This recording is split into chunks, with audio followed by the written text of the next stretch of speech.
Welcome everybody to this afternoon's Mahoney Spaceport at Rattan Field regular meeting of Board of Directors for this 1 November. Lynn, would you be so kind as to lead us in pledge of allegiance today? I pledge allegiance to the flag of the United States of America and to the republic for which it stands, one nation, under God, indivisible, with liberty and justice for all. Thank you, everybody. Let's see. Doing a roll call. Do we have Director Coleman? Here. Wonderful. And Director Morgan? Here. Wonderful to see your smiling face back from your world adventures. Thank you. And Director Valentine? Here. And Director Barney is here. Do I hear a motion to approve the agenda as presented? So moved. Second. Roll call vote, since we do have one remoting in. Director Coleman? Aye. Director Morgan? Aye. Director Valentine? Aye. Director Barney is aye. Agenda is approved. Community announcements. I know we've got a few events coming up this month. We do have it actually in the CO report, but just a friendly reminder, everybody, our 50th anniversary party is scheduled for Saturday, November 19th, 2022 at the Stool Wit Event Center. We have sent out invitations and we're working on the RSVP list. If you haven't already done so, reach out to Nicole Altman if you are planning to attend. Well, thank you for the reminder. And we have the Flight Test Historical Foundation Gathering of Eagles coming up on November 12th. There's always some engaging speakers, and it's always a fun community event for those who are interested. Do we have anything else? Members of the board have any community announcements they want to bring forward? No, how about members of the public? Okay, all right, well, moving on to the consent agenda then. We have minutes from our previous meeting and a check register. Is there any desired discussion from the board? That's different. Okay, do we hear a second? Second. Oh, there we go, we got a second from Director Coleman. And were there any members of the public who had any comments before we vote? Sounds like a no. Okay, roll call vote. Director Coleman? Aye. Director Morgan? Aye. Director Valentine? Aye. And Director Barney? Aye. Consent agenda items are approved. Okay, so we do have one action item, but we also have a representative so generously here representing Mead and Hunt. Would you like, I know we currently have that scheduled to go during the CEO's report. That's correct. Would it be more convenient for you to go ahead and speak now? No, it's easy for us one day, one way or another, so unless there's any objections. The floor is yours.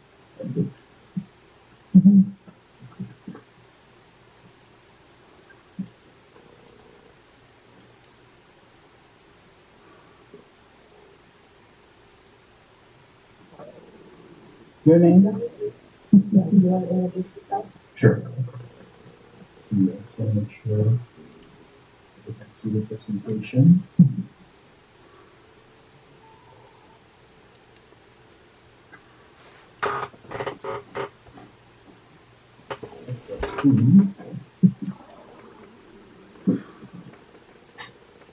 We need to hunt down Jason.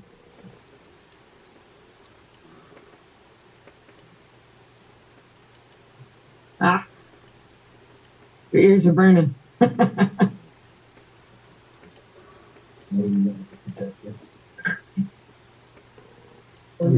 There we go. One quick wonder.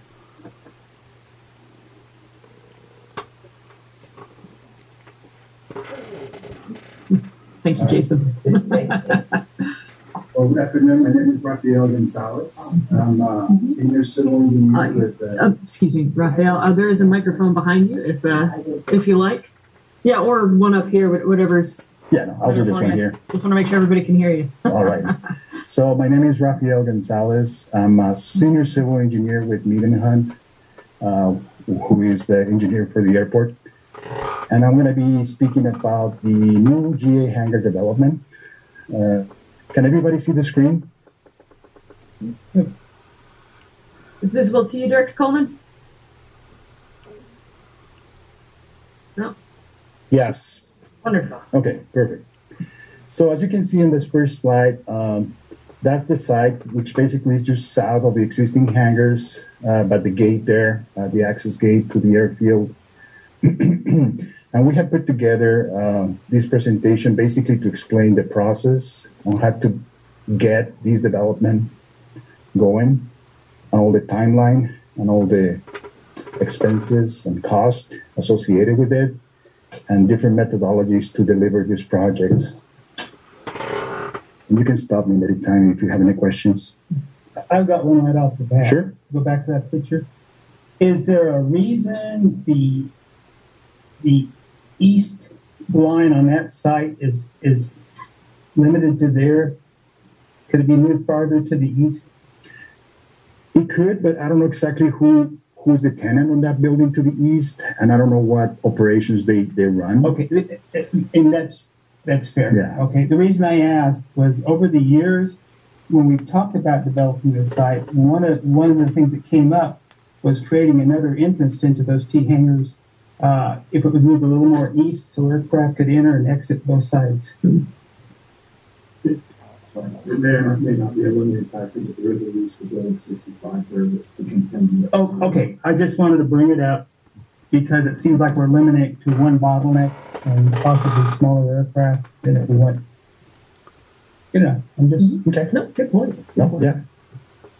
And actually, the next slide. Well, this is actually the existing site condition. That red square basically is approximately 2.7 acres. It's currently, as you know, is vacant land. There's existing utilities on the ground. There's an existing water main, which I kind of tried to label there, kind of running through the middle of the site. There's also an existing stone drain on the northeastern corner there. I got a question. Sure. Is that existing water main, is that active? As far as I know, yes, it's active. Okay. Yeah. And I think he feeds a couple of hydrants, and I think he feeds some of the tenants south of the site. Okay. Yeah. So, yeah, to clarify, is this list obstacles, things that are going to have to be moved, or is this benefits that, hey, this is great, we already have this here? Partially both. But yes, there's challenges, and also there's a convenience, like having a storm drain kind of helps us. We have to extend that storm drain when we develop this site, and we can connect to it, so that's a benefit. But yeah, most of the things we have to, like for the water line, which is probably the biggest hurdle, we have to relocate that one in order to build those hangars. Yeah. Also, there's an existing telephone line, and there's also existing mailboxes that were built recently, I think. They don't even show that photo on the lower left. This is a conceptual site plan. As you can see, there's 3 rows of hangars. Starting from the north is row A, I believe it's 7 box hangars.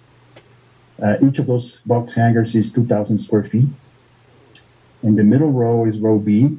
Those are going to be D hangars, roughly 1,600 square feet. And on the south side, there's row C, 8 hangars, same size as the previous one, 2,000 square feet each. As you can see, there's 2 access points on the west, and there's 1 access point on the northeast. Mm-hmm. I've got a comment. Sure. Row C, I've always thought that if we were ever to build there, or we would get an FBO, it would be ideal because then he would have flight line access to the north, but customers could have parking and possibly entrance on the south side, so that they're not having to go through the gate. Right. It makes Yeah. sense. What was your issue with moving them to the right? Well, it looks like he's got a taxiway going through there on the right. You see the right, and then you head north, yellow line. Was the width there to accommodate maybe a larger type aircraft? I don't know the numbers, and it may be fine. I just wanted to bring it up. No, and I think I follow your logic. That's row C might be suitable for FBO. Because On the south side, on yeah. the south side, yeah, because it has access to the land side and parking for vehicles.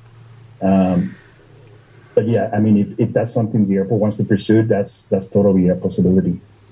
Yeah. Was there something with your comment, Bob? No, it's just question is, you were asking about moving them for taxi access, but it looks like it has access on both Well, ends. Again, presumably. it's optical looking at the drawing, and I don't know what the width is, you know, if you bring in a, Or was there some, I thought maybe you had some experience or knowledge that. well, we had talked about specifically having about two accesses. wingspan, Yeah, I don't know the numbers. whether it does show it. So my question was, were you concerned that there was previously some issue with not enough for a typical GA? There was in the past, yeah. In the past with proposals to build. Yeah, just Gotcha. limiting it Okay. to the one that we use now at gate 36. Yeah, well, my point of reference is the. I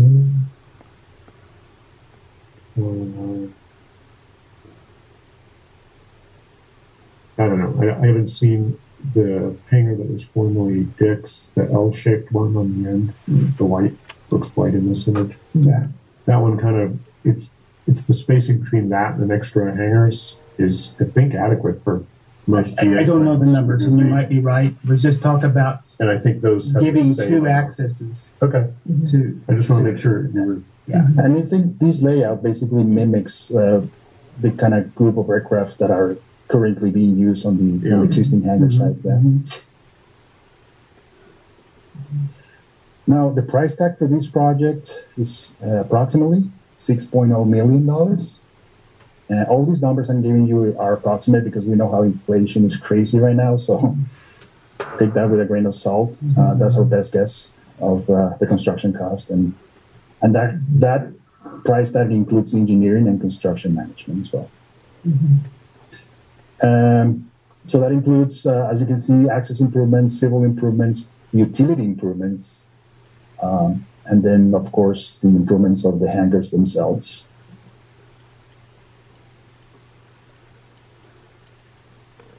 So what do we need to do prior to developing the hangars? I'm calling this the enabling project for this project is the water main relocation. Now, as you can see there on the image on the left, the green line represents roughly the location of the existing water main. And then the objective here is to realign that water main, which I understand is, I'm going to say 30 plus years old for it, or if you have an idea how old that is, but it's pretty old from what I understand. Let's go with 30 plus years old. And I think it's aging and it's past its due date, and we need to relocate it. The idea is to relocate it into the street. I think it's Roper Street, if I remember correctly, and follow the alignment of the street. We're talking about basically 3,000 linear foot, and I think it's a 12-inch PVC pipe. Now, the cost to make those improvements is roughly, again, $1.1 million. And again, that includes engineering and construction management as well. So it sounds like that that water line needs to be addressed, whether or not we choose to develop the hangars in this area or at all. Correct. So that $1.1 million needs to be spent at some time in the near future. Yes, if you want to put buildings, whether it's FBO or hangars, it needs to be addressed. Okay, but for the condition of the water line as it sits, let's say we decide, no, we don't want to develop in that area, we don't want anything developed in that area for whatever reason. We'd still need to address this water line at some point. Correct. And what kind of time frame? I would say within the next 4 years. Okay. We are actually under contract with the airport to do water modeling services. Basically what that is we're going to be analyzing the existing system and doing like a hydraulic model to see how the system behaves. And then we're going to, once we have that model in place, we're going to run different scenarios, like fire is the most significant one. We're going to simulate a fire scenario, and then we're going to see how the system behaves. Then we're going to determine what are the deficiencies of the system, and most likely maybe this water line needs to be replaced based on those analysis. Okay. Yeah. It's good to keep in mind. Thank you. Let's see, I think that's all I have to say on this one. Now, once the water line is taken care of, we can move on to developing the hangars. There's different choices here. There's 3 of them that we can. And there's hybrids in between as well, but I'm going to be speaking about these three specific ones. Option one is FAA AIP route, which means getting FAA dollars to fund the project. Typically, FAA puts 90% of the cost, and the airport would put the 10%. Now, the second choice, and I'm going to explain each of these in the following slides. Option number two is Mojave funded route. And then option number three is to have a private developer doing the hangars. So for option number one, we have this project in the current ASIP for the year 2027. Now, it's highly unlikely, and I want to highlight that, it's highly unlikely to be funded by the FAA, because as most of you know, the FAA, they would like to invest on runways, connectors, and taxiways, and aprons. So a hangar project is pretty low on the priority list. And actually, I don't think I've seen any hangar projects being funded by the FAA on the LA ADO, as far as I know. So the chances of getting this project going through this route, like I said, are pretty slim. I just want you to keep that in mind. What is CATEX?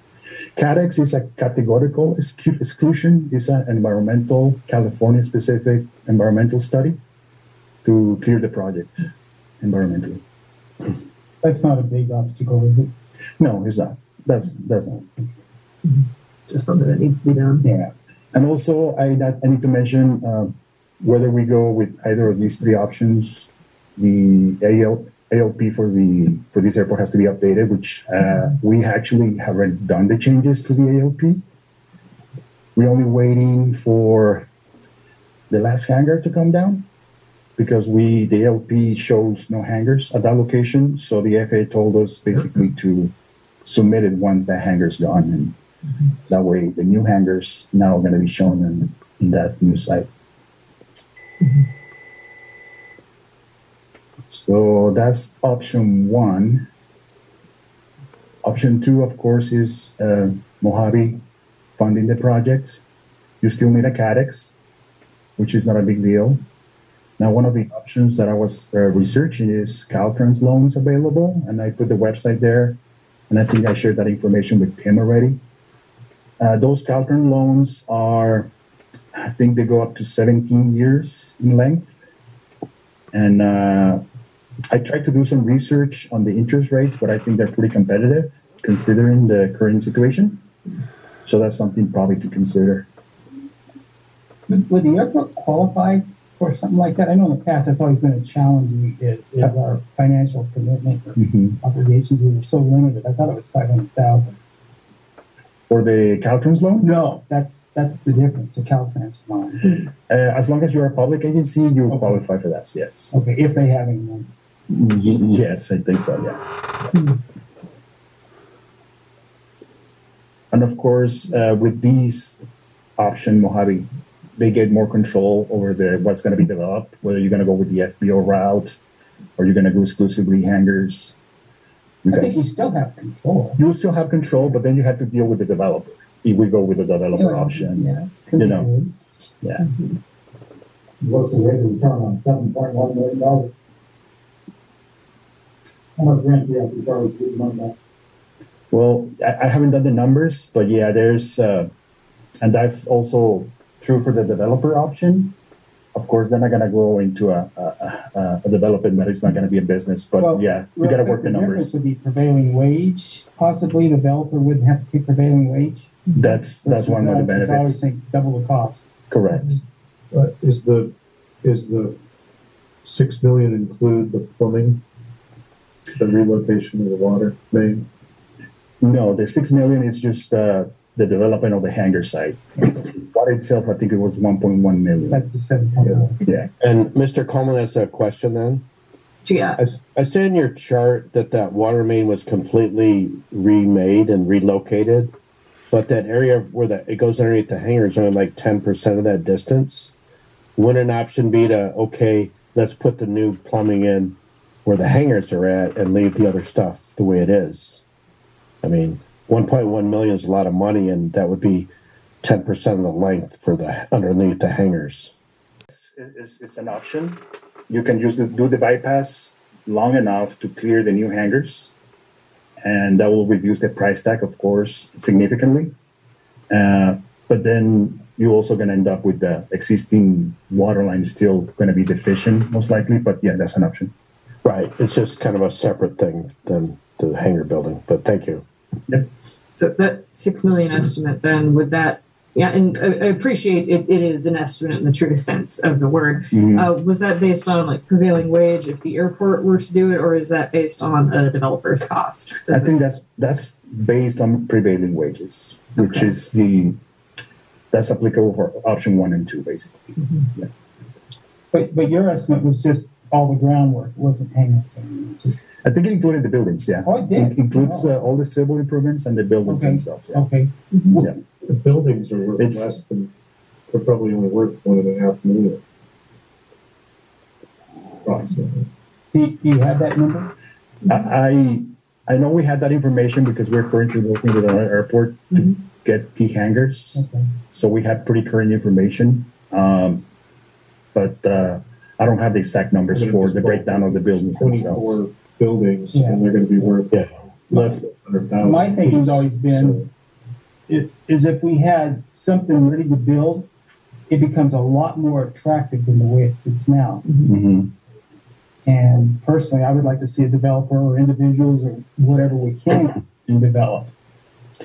Is there an approximate development versus building the hangar? I mean, is it 50-50, or what kind of numbers for preparing the ground versus building the hangar? I mean, roughly, and this is really rough, okay? Yep. Out of the 6 millions that you have for the whole thing, roughly 1 million per row, roughly, to build the hangars. Okay, so you So said basically- 3 million. 3 million for the That's a- civil, That's if we do it. A correct. developer could do Mhm. quite a bit less. And it's basically 1 million for each row of hangars for the buildings themselves. That's Okay. really rough. That's why I said, 50-50 then. sell those buildings today, Mm-hmm. they sell for only half, they'd only sell for 1.5 million, not 3 million or less. I gotta imagine selling and construction costs are probably not commensurate. It's a ballpark, and then we're talking gross numbers. So my point is, it's not 6 million, it's 1.5 million of buildings plus the infrastructure and the taxiways and the concrete. And again, like I mentioned, there's a bunch of options in between hybrids. If you want to build only row A, you could do so. Or you want to build A and B, and then wait on C to see if the FBO is a choice. I mean, that's something you can scale. Well, I think it really becomes attractive. We've talked about this for years. If it's buildable. Mm-hmm. A developer comes in and says, okay, to get the infrastructure ready, it's $3 million. Okay, half of that, because you can do it yourself. He said, I got to put up $1.5 million just to get the ground ready. That's not attractive. Mm-hmm. You look at probably, and I somebody have to do the numbers, but the ROI, that's already, becomes, I think, more attractive to build those hangars for him and get a return on his investment. And that's just what it seemed like to me. When we did Bravo, we didn't have a tenant, but we went and built it anyway. Now we've got several tenants out there. Yeah. And like I said, I'm not too sure the financials of how to get the ROI back, because I don't know how much you charge for rents and things like that, but I can tell you how much things is going to kind of cost you. But I think it's a simple exercise to figure it out which option will be the best for you. I personally would like to get it buildable ready and have that plan, whether it takes their own money 2 or 3 years to get it done out of pocket, Mm-hmm. have something buildable. And in the meantime, let's market it. And that'd be 3 million estimate. Yeah. It's Okay. plugging numbers somewhere. So. Yes. Yeah. Estimate. Yeah. To ballpark your question, just the row of hangars we tore down, is like over 10 years, it's like 5 million in revenue for the airport. So we're losing money now. due to the not getting a waiver on those things or replacing them. So there's also that to figure in. So I got a question for you. You talked about some of the challenges with this site specifically. It's been a while since we had the discussion. I think it was when Todd was still around. We're talking about, well, we should probably spitball, like, does it make sense to keep general aviation in the location it's in, or is there a better location? Does the site for development strike you as particularly challenging? Is there an intuitive better answer to you? I mean, it has challenges, but nothing too significant. I think the most significant challenge is going to be relocating that water line. Okay. Other than that, I mean, I Where don't does the see. water line go after it crosses this new site? Doesn't it go under existing hangars? You know, under the 86 or 87, all this, south, it parallels. Behind the building. Because it's cut off at the top there, but it's going under existing hangars, right? Correct. If you follow that green line to the north, it goes straight for another 80 yards, maybe. So not ideal for maintenance, but I mean, it's not out of the question to build over the top of it either, and then relocate. The relocation could be independent. It doesn't have to be you could, so for instance, Chuck's suggestion to reroute around that could be done at any time independent of that project if it's not under it. Right, if you just chose to break into the line and move it over to the road and then go up the road, that has nothing to do with the development of this site, potentially. Right. There's not a requirement to not build new over the top of the existing, for instance. Yeah. Is that a fair statement? You mean to build the new hangars on top of the... Let's say we wanted to move forward and develop the taxiways and the pads right now. Without relocating the water line. Correct. You could then independently, not necessarily later, but it could be in parallel or later, reroute the water around those or do the entire water line project at some other time or independent of that. I would Is that not true? Yeah, I would discourage from going with that route to building buildings on top of an active water line, especially an aging water line, because if it ruptures, it's going to erode the soil around it and basically it's going to collapse the foundation of whatever is built on top of it. My suggestion will be to at least just do the bypass of the water line to clear the hangars. Right. That will be my suggestion at the very least. Yeah. Okay. Very good points, but it wouldn't be impossible to build over the existing one. It's not impossible, no. It's not that we have to move them. It's just they're old and it's not a good idea to and start digging and pounding. Correct. Once you start compacting ground on top of that water line, who knows what's going to happen? Do we really think that line's only 30 years old? 30 year plus. 80 years old. 80, okay. We've got strong Because I've opinions been in the here crowd. 20, well, those hangars that are on top of it are way over 30. Yeah. Another road, they're all 80 years old. Okay. Just that one little section. Okay. Okay. That gives a little more emphasis to that line. Mhm. On the south end of the drawing, that circle where, that's the old holding tank for the old Right. pump station. Right.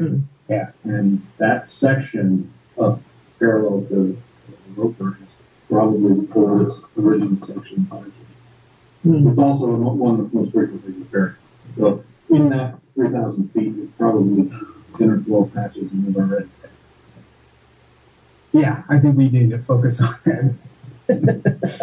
That's a good point to emphasize. It's not a 30-year-old. One, we have knowledge of it, and two, you have a big fire at one of our customers. Because that line also supplies somewhere, it supplies our tanks, doesn't it?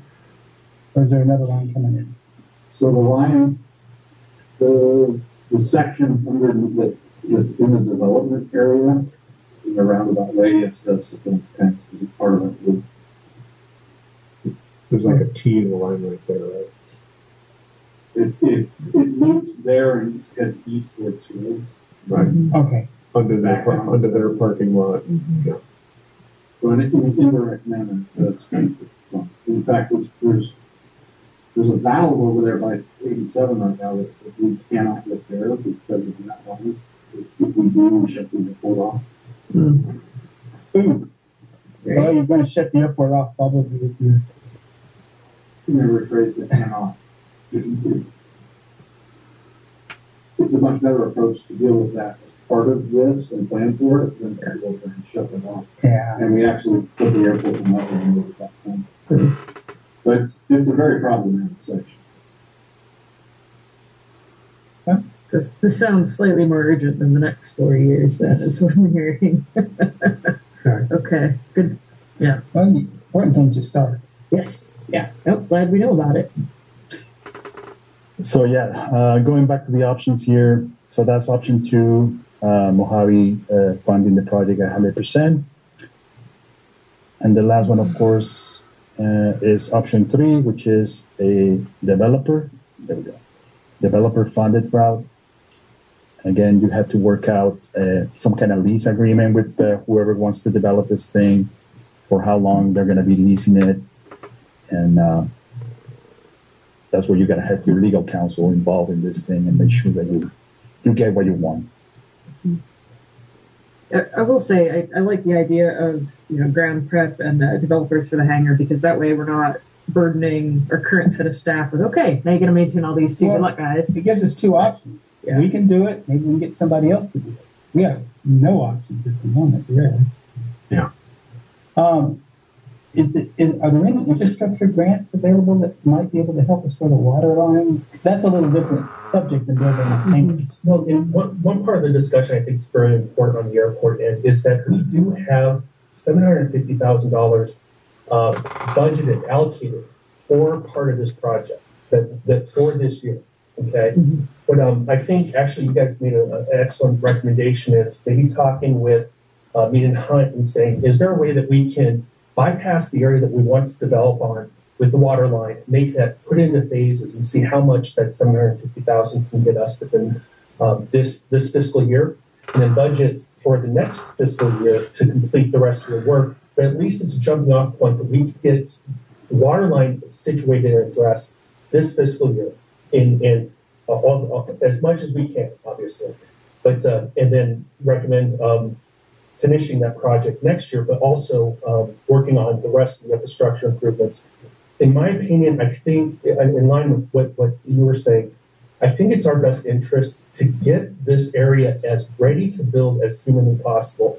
And in the interim, we can research grants. We can look into bonds, although bonds are not a very, does not seem like a very positive avenue, but look at financing this from the airport side and see if it's feasible. But then again, you guys bring up a great point. If it's a private developer, I think that there are better options, and there does appear to be some interest. We haven't gone down the road yet really advertising it, and it might be better for all parties involved that at a minimum, just get the site prepared. Yeah, I like moving the direction of getting the site prepared, because we can prepare the site without having to commit to we're going to finance it or the hangars ourselves, or we're going to have a developer do it.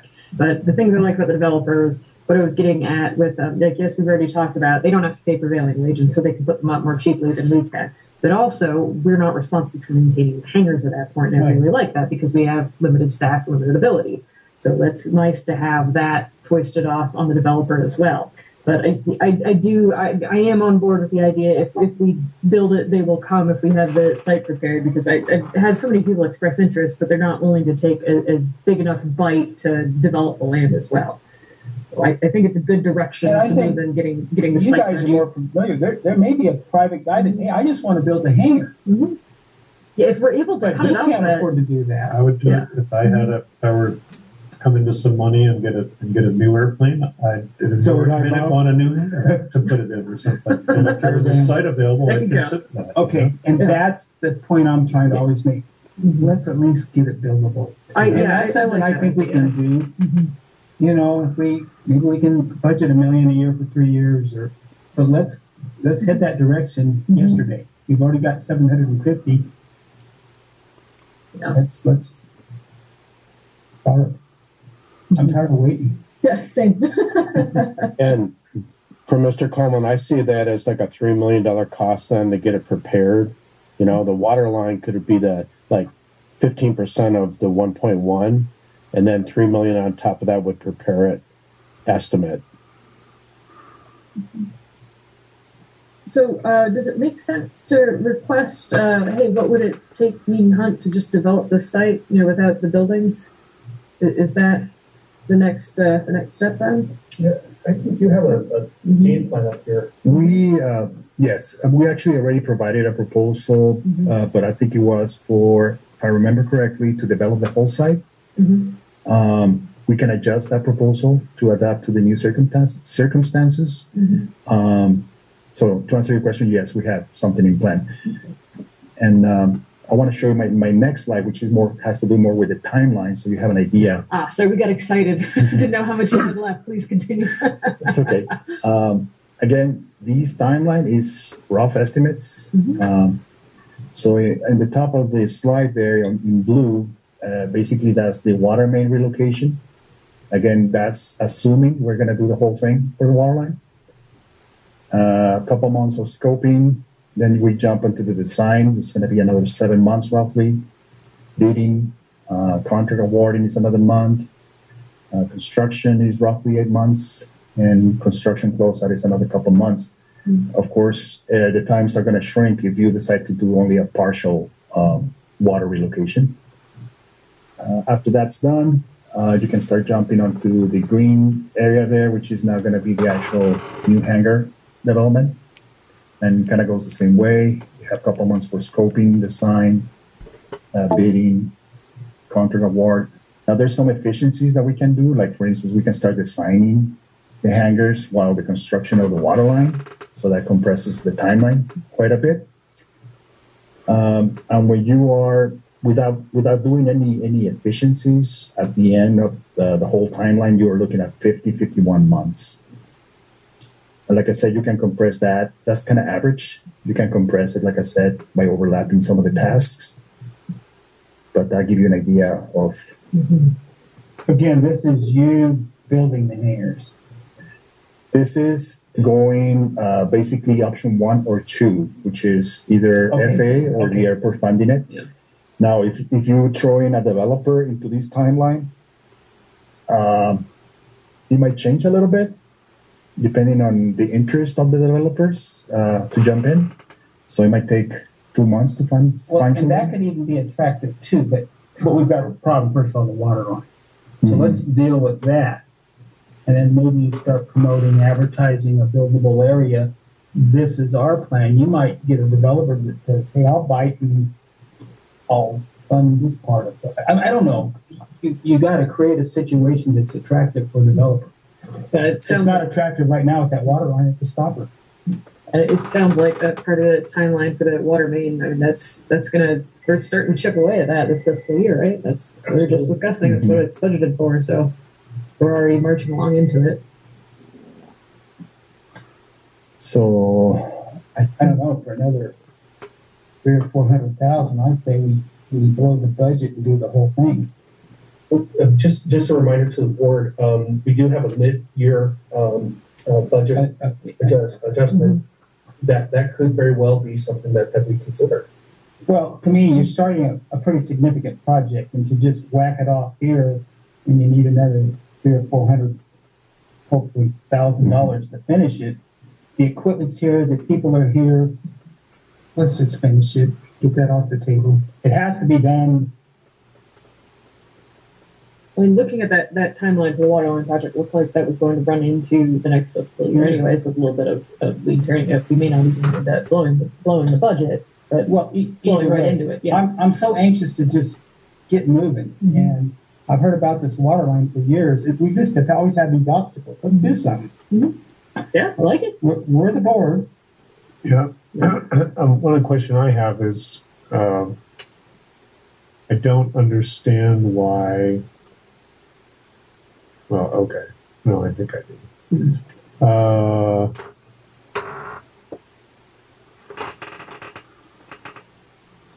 Yeah, I guess to Chuck's point, so there might be a hybrid solution that's sort of addresses what you just said, I think, if I heard you right, and what Chuck proposed, which is site development, roads and the compacting and all that digging and whatnot. As soon as you have the portion installed, as soon as you have the portion of the bypass ready, that makes sense. In other words, Assuming you don't do a have bypass. to. I'm not. So I don't know how many. Sounds What is that? expensive A all around. mile of pipe, approximately. 3,000 feet. 3,000 feet, 3,000 yeah. feet. Okay. Yeah. So you got 500 feet or whatever to bypass the site out of 3,000, let's say. Yeah. My point is, you only the sequence of events is you'd want to have that 500 feet in. Doesn't mean you only fund to do that portion and wait a year. I'm saying the timeline could be you get that portion in and you could start on the rest of it right away, and then you finish. You keep going. Then the second, there's two phases to the pipe. The first phase is mitigate the risk of breaking the existing one under the site. Right. And then phase 2 is parallel effort, which is site development and the remainder of the pipe. Doesn't that add extra cost though? Not necessarily. Well, I'm thinking, looking at where where it's planned to go means you've got to somehow jog back to the old line to tie into it. You could have a contingency. You could even have a contingency above ground in the event that you break it. You just activate that bypass because you're going to use that at some point anyway while you build the rest of the pipe. One way to do It's something things. I think I'm that's just the saying. answer you guys. What I'm just trying to say is, I don't know that we have to phase this as separate events that are all chronologically sequential. We don't need to solve it here. That's an engineering thing. I'm just saying there are probably options like that if it was urgent to get going on both. We can set up our design, and we do it on the airfield all the time. We set up all the construction documents on different alternates. So we have a base bid. In this case, the base bid is going to be the bypass. And then we can have one or two alternates after that to take the water all the way down to the connection point down there. And depending on the funding, you can only do base bid, or you can do base bid plus alternate one maybe, or the whole thing. Mm-hmm. Well, the way I see it also is if you're going underneath Roper Street, that's going to affect that traffic and how to get down Roper Street for that. But bypassing the hangars alone wouldn't affect Roper significantly at this time. And I'd predict it'd be maybe 6 to 8 months of timeline advantage to just bypass the hangar area to start. Yeah. That's my point. Is whatever that right number is, you could definitely push forward the development quite a bit if you phase the pipe part. Just to have a contingency for a bypass. Can we go as back you to the complete it. schedule slide? I don't want to engineer. I think that's something you guys provide us. We're I'm not trying to engineer. I'm just saying we don't have to assume that that's the only route we could go. No, I understand what you're saying, and it may be feasible, But even if, like, say, 8 months is what you say, like the initial part of the timeline for the general aviation hangar development post water line is still like scoping, contracting, design, bidding. That's all things where you're not breaking ground. So I don't know if that would really end up saving us anything, since the initial phase of getting the hangars part specifically kicked off is office work. Well, if you need 21 months for the water line, I think that would hack into that amount by just doing it where the hangar bases are at this time. I mean, 21 months is a long time. Why don't we just, let's focus on the hangar area now and then deal with the other stuff later. I agree. The timeline will reduce. If you only do the bypass, it's not going to be 21 months. It's going to be probably half of that. Maybe. Well, first of all, the project scoping, design, bidding, contract award of both of these things could be done in parallel. No, there is a prerequisite, one from the other. Yeah. Why? Because you have to have the design and the design documents before you do the bidding. Otherwise, you don't know what you're bidding. Well, the second project, the green one, the assumption is there's not a pipe underneath it. And the first one is to design and bid digging a new installing a new pipe. They're essentially independent. But I think what Director Morgan is getting at is that you can overlap the blue and the green. I don't think he's suggesting that the only Skype part- getting yes, all that. no, yes. Yeah. The only part, you've shown it as you do something for 21 months and then you start the other one. I Correct. would argue that the only thing that it's the construction that's only 8 months long that needs to be sequential with the second one. Yeah. And then so it's not 21 months, it's 8 months. And it could be even less than 8 months if 3 months of it is to do the bypass and the remaining 5 months is to complete the job down the rest of Roper. See what I mean? So in theory, you only have 3 months delay of getting started on the other one. And you're leaving the existing pipe in place underneath the hangars, correct? Design both. You can design a new pipe going down Roper at the same time you design some taxiways. Correct. Yeah, there's, like I said, there's some efficiencies. This is probably the average, but there's some efficiencies that can compress the schedule. Yes, I agree. One quick question: Would you have to remove that pipe underneath the hangars, the existing one, or is that okay in place? Once the new pipe is in place, the idea will be to abandon that existing line underneath. Since it's not going to have any pressure and it's not going to have any water in it, it should be stable enough to leave it in place. Right. So you could start with the construction of the foundation at the same time you're doing the water pipe, bypass water pipe. Correct. But the water line has to be active in order for us to shut down the existing water line. Okay. Yeah.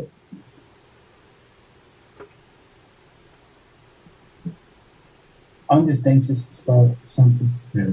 Okay. Do you have more you want to present, James? No, my last slide is questions. Any other questions that I can answer for you? Well, and I would like to ask staff where we're at as far as we budgeted 750. Where are we at with doing this? Are we getting bids? So that's why I brought in Rafael today, is just to explain what we need to do to move forward. I think the next step is get back with me and Hunt. We'll look at option for bypass and pricing that out, and how we can better how we can efficiently spend what we have allocated for this fiscal year so far, and then get started right away and get this water main project going right away. Okay, so the goal would be trying to do the design and bidding. What do you think? If we kick this off, we could probably get a bid out by January. It's going to be kind of tight because January is only 3 months. We're in the process right now of doing hydraulic models. So like we build a runway, we have to do geotech first. We have to understand that data before we design the rest of the product. Right now we're in the process of doing that, which is. So you started. Okay, I'm just in a hurry up mode. Sorry. And we all are. I mean, it's been too many years. Yeah. So do we have any questions from the members of the public? Rafael? No? I mean, I suspect no, but we're going to pause every time just in case somebody wants to participate. Right. One more observation that I failed to mention is if once you relocate the entire wire line all the way to the south point of connection, the intention is to have that water line available for future development. I know you have an industrial park in that area. I don't know if there's any demand or any future plans for that area. I know there's a lot of vacant land out there. But as part of the project, we can leave future stub outs for future warehouses or I highly buildings. recommend it because there are some future things. That's something that we will do as part of the project.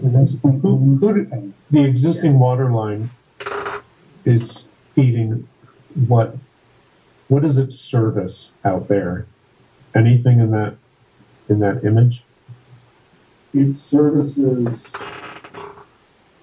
all of buildings on Roper. It services Progress Trail, everything down Kennecott. Okay. And eventually ties back over to Rickety and provides a loop for that lower southwest portion.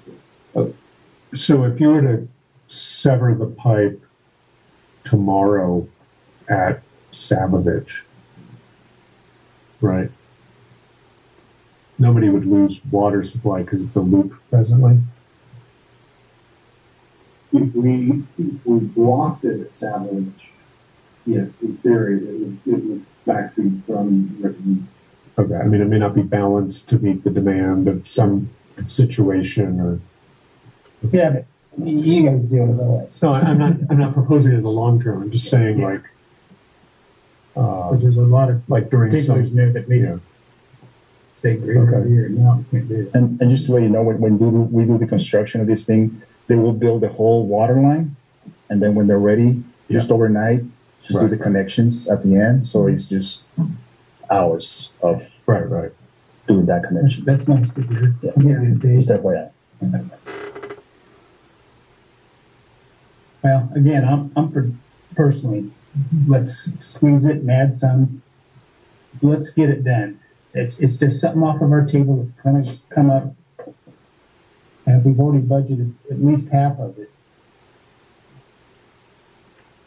it's done. I mean, you may have a tenant comes in and says, hey, we want to develop some of our industrial park.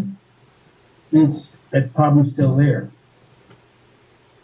I'm trying to make a case for doing the whole thing. You're doing a very good job, but Is there this trench that's going to go into the replacement pipe? Does it cross the railroad tracks cross over that? Don't they? yeah. Yeah, and we can provide encasement to protect it against the And- loading. Well, I'm just saying, is there any interruption in the railroad spur? I'm sure they can work around it if it's a day or two. Like I said, they put a There's- casement in and it probably, There's construction methods, basically, they just drill Go underneath. Yeah. Yeah, right. Okay. and I think Roper needs attention anyway, as far as the road goes. It's one of the original 80-year-old roads. It's a disaster. Yeah. And that might be a time to kind of address the rail crossing, after doing road work there. Thank you. Thank you. And thank you very much for the presentation. Thank you. Okay, resuming back to our normal agenda, that moves us on to our one action item. Scott, are you going to be speaking to action item A? Yeah, I'm happy to. Thank you. And good afternoon. So in the litigation involving Brandon Walton, our insurer had appointed a law firm who is no longer able to handle the case for their own internal reasons. It has nothing to do with the lawsuit itself. So the insurer has appointed another law firm. Because of the district's self-insured retention, which is $75,000, the law firm does an agreement with both the insurer and with the district. So we are bringing the agreement for the new law firm who will be representing the district to the board for approval. Do they build that first 75 directly to the airport? Yes. Okay. And then when we reach that, then it's the insurance company. Correct. Okay. It's a heck of a deductible. Yeah, you can get different deductibles. I think at the time that one was selected, it was because of the amount of the premium.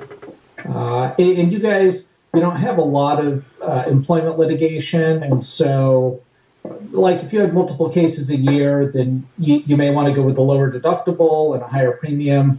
But the rate of litigation you experience on employment matters was, I think, considered to be low enough that it made sense to have the higher SIR and the lower premium. But that's subject to annual review if the board would like to look at that as well. Do you recommend the contract? Did you see anything that bothered you? Nope. No. And we're getting the same rates that the insurance company charges. Any questions? I second the motion. Okay. All right, roll call vote. Director Coleman? Aye. Director Morgan? Aye. Director Ballantyne? Aye. Director Barney is aye. And that's that for our action items. So on to reports. We have, let's see, Director of Administration first. Madam President, members of the board, the Director of Administration is actually at a conference today, so we were just hoping that if you guys had any questions that I could answer, or Lynn here can assist with answering those questions. Carrie's at the CalPERS conference today, right? That's correct. She already answered my questions. Yeah, talked to her yesterday. So, anything from Director Collins or Morgan? No. Okay, Oh, and on to you, Tim. Well, we've covered pretty much everything that I planned for today. Just to let the board members know that it's very busy right now. There are a lot of irons in the fire for the airport, which are all very positive. But just to the conversation of the GA hangar improvement, this is going to be the number one priority at the front, and so moving forward, that's what the staff is really focused on right now. Okay, we do understand that there's a concern and interest, and that's why I'm going to start briefing you guys on this every time that we meet. We do have AMCG coming out November 16th to do the evaluation of the general aviation hangars. At this time that they're there, we will have also staff accompanying them to also make note of all of the hangars that we are inspecting. It will actually speed up the process. Remember, we had a plan to go ahead and every month inspect each hangar and make sure that the maintenance is what needs to be done. We're going to combine that all and do it all at once, okay? So that we are less of a burden on the general aviation tenants, that we're just checking on the hangar at one time. Have you gotten any feedback from the tenants on this? No, there's been absolutely nothing. Well, actually, you've been the one reaching out to all the tenants. Have you heard anything?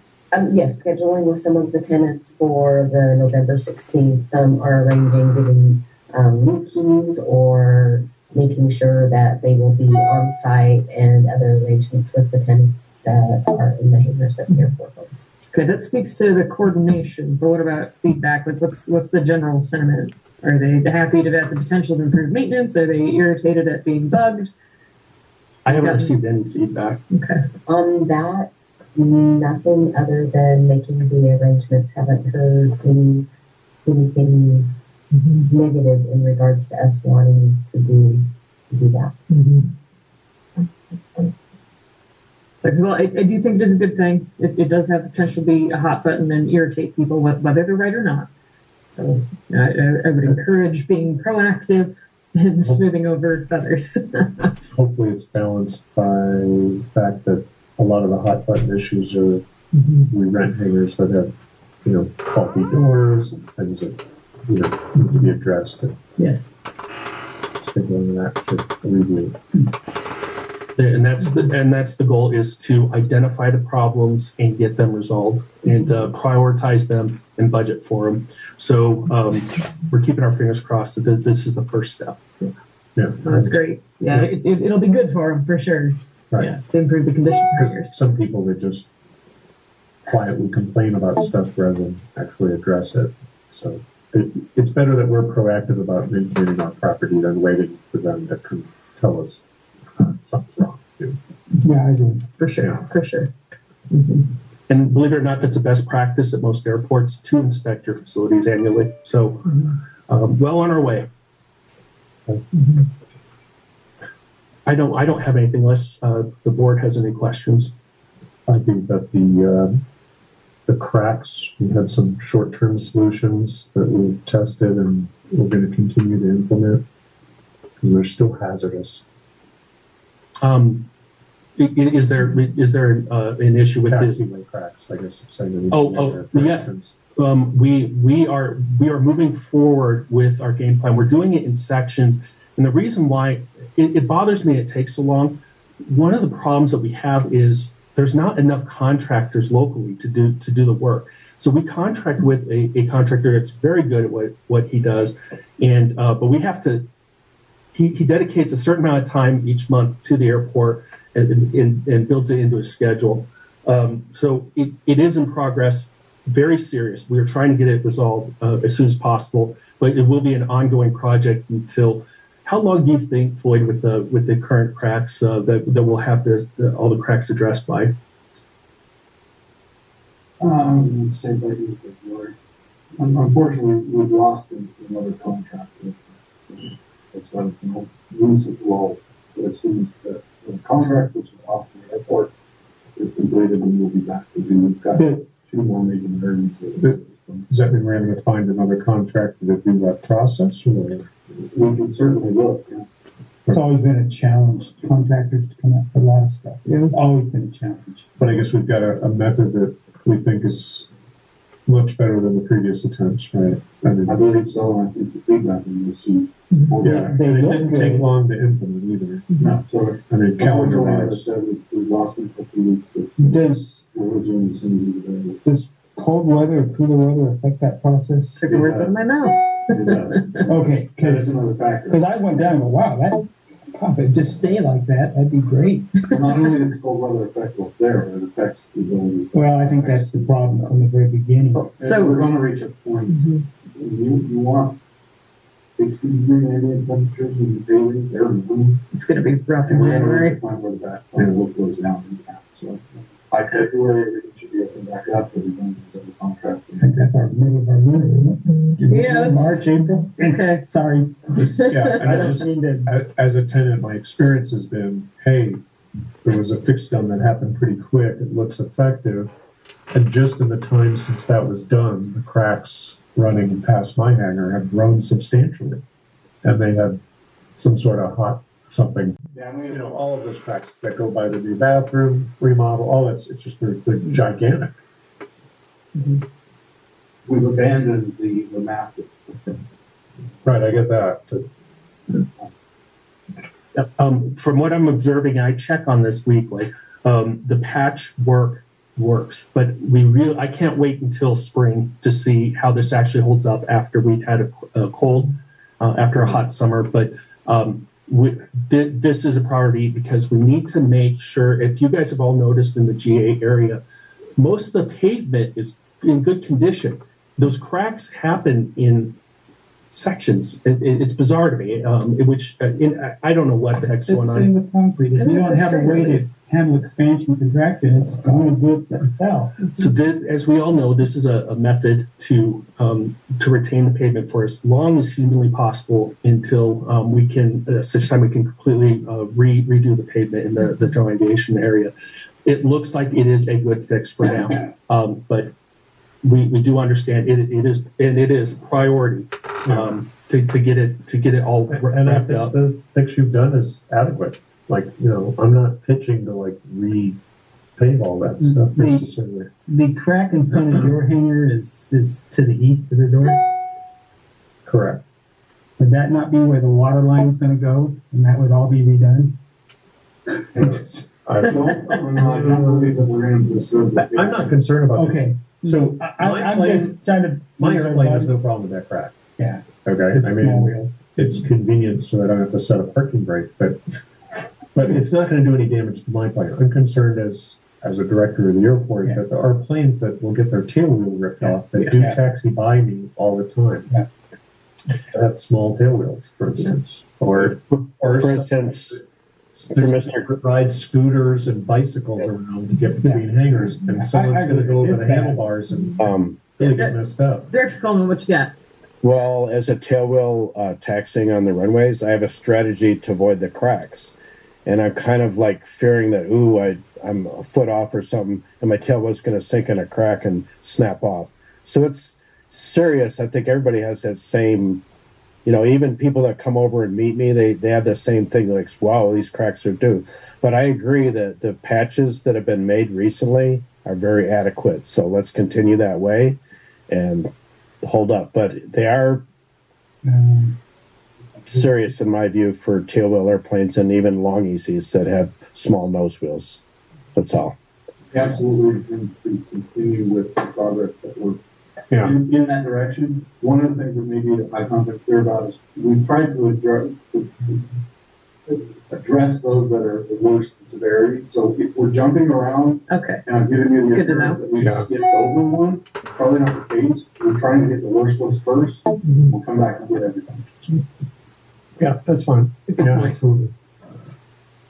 Okay, so there's a couple other things I was hoping to get updates on. I don't know if it's anything significant, but runway 1230, both in progression and also in communication with major tenants, and then with the Thunderbirds have communication, and if there's been any feedback with the major tenants that the Thunderbirds come in.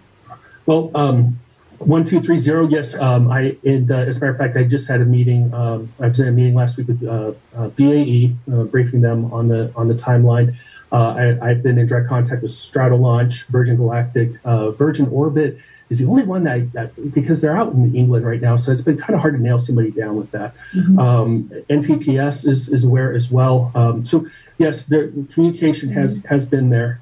Trying to nail down an actual start date is going to be imperative, but they are aware that the construction will happen this spring and it will take 30 days. As far as the what was the other item? Thunderbirds. Thunderbirds. They told me to wait to come out and advise the public about their winter operations plan.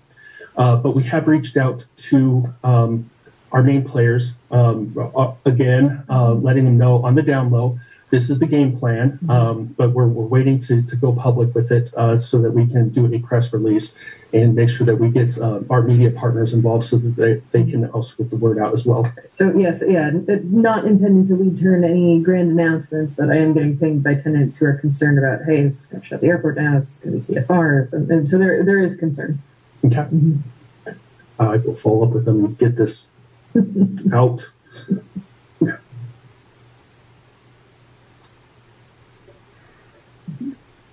That's all I was wondering about.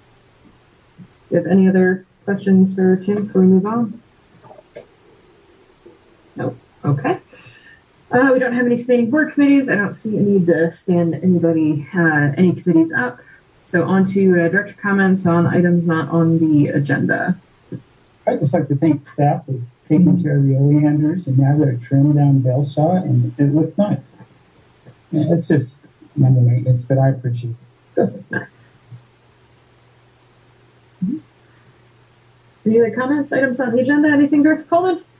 Nope. All right. In that case, we are on to closed session.